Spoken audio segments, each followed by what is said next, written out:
राज्य सरकारकडून वाईन शॉप्सच्या परवानगीला स्थगिती दिल्या जाऊ शकतात।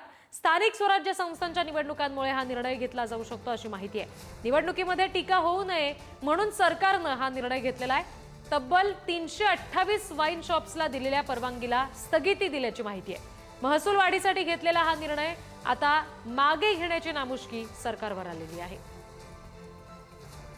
आणखी तपशील घेऊयात, प्रतिनिधी संदीप राजगोळकर आपल्याशी जोडले गेले त्यांच्याकडून। संदीप, आता हा जो निर्णय घेतलेला आहे, काय नेमका त्याचा परिणाम पाहायला मिळू शकतो निवडणुकांच्या दृष्टीने, विशेषतः विचार केल्यास? अगदी रिद्धी, राज्यामध्ये महसूल वाढीसाठी जवळपास 81 मद्य उत्पादक उद्योगांना 328 परवाने, म्हणजे वाईन शॉपचे 328 परवाने हे राज्य सरकारकडून देण्यात आलेले होते। त्याबाबतचा निर्णय मंत्रिमंडळाच्या बैठकीमध्ये झालेला होता। मात्र हाच निर्णय आता मागे घेण्याची नामुष्की जी आहे ती सरकारवर आल्याची माहिती आपल्याला सूत्रांकडून समजते। स्थानिक स्वराज्य संस्थांच्या निवडणुका आता तोंडावर आहेत। 31 जानेवारीपर्यंत निवडणुका घ्या असे निर्देश खरं तर सुप्रीम कोर्टाने दिले आहेत आणि त्यानुसार जिल्हा परिषद, महापालिका, नगरपालिका, नगरपंचायत या सगळ्यांच्या निवडणुका आगामी काळामध्ये होऊ शकतात 31 जानेवारीच्या पूर्वी।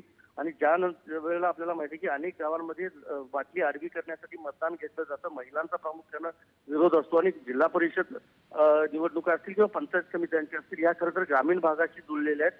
त्याचबरोबर महिला वर्ग प्रामुख्यानं लाडकी बहीण योजनेमुळे राज्य सरकारला प्लस पॉईंट होता तो, आणि त्यात तोच मायनस पॉईंट आता होऊ नये किंवा महिला मतदार जो आहे तो दूर जाऊ नये आणि नाराजी निर्माण होऊ नये वाईन शॉपला दिलेल्या परवानगीमुळे, म्हणूनच राज्य सरकारनं हा निर्णय मागे घेतल्याचं समजतं। त्यामुळे 328 परवाने जे देण्यात आलेले होते त्याला सध्या तरी स्थगिती देण्यात आलेली आहे। अधिकृतरित्या याबाबतची कुठली माहिती राज्य सरकारनं दिलेली नाही। मात्र उच्चपदस्थ अधिकाऱ्यांचं हे म्हणणं आहे की निवडणुका तोंडावर असल्यामुळे हा निर्णय मागे घेतलेला आहे। त्यामुळे आता ही परवाने जी आहे ती निवडणुकीनंतरच दिले जाण्याची शक्यता आहे। जी, धन्यवाद सगळ्या माहितीसाठी संदीप।